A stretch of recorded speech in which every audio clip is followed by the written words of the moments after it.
wide-ranging purge of offensive subreddits. Reddit has long been the most permissive of the major social media sites. Whereas Facebook tries to ensure that all content on the site is suitable for a general audience, Reddit willingly hosts content that is sexually explicit, violent, or disturbing in a variety of other ways. But even Reddit has its limits. On Wednesday, the site announced a new policy clarifying its rules against content that incites violence.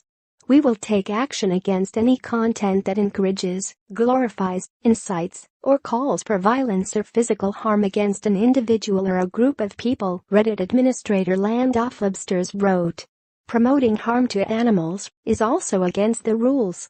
Within minutes, moderators started to ban a long list of controversial subreddits, including r/Nazi, r/DylannRoofInnocent, r/SexWithDogs, r/WhitesAreCriminals, and r/PicsOfDeadKids.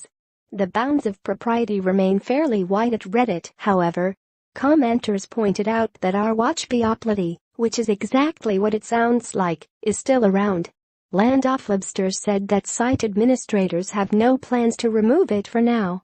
The self-explanatory and horrifying r/cute female corpses is also still active. Evidently, merely depicting violence is fine, as long as people in a subreddit don't glorify violence. In practice, of course, the line between these things is pretty thin. A subreddit devoted to merely discussing violent acts is naturally going to attract people who like to promote violent acts, especially after bans of related subreddits where those people previously hung out. Reddit's new policy seems like the basis for an endless game of whack-a-mole as the internet's creeps search for new places to exchange disturbing content.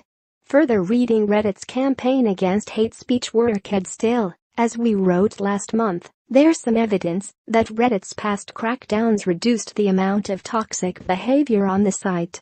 Research that looked at a 2015 crackdown that banned a number of subreddits found that regular users of these subreddits toned down their language as they moved to other areas on the site.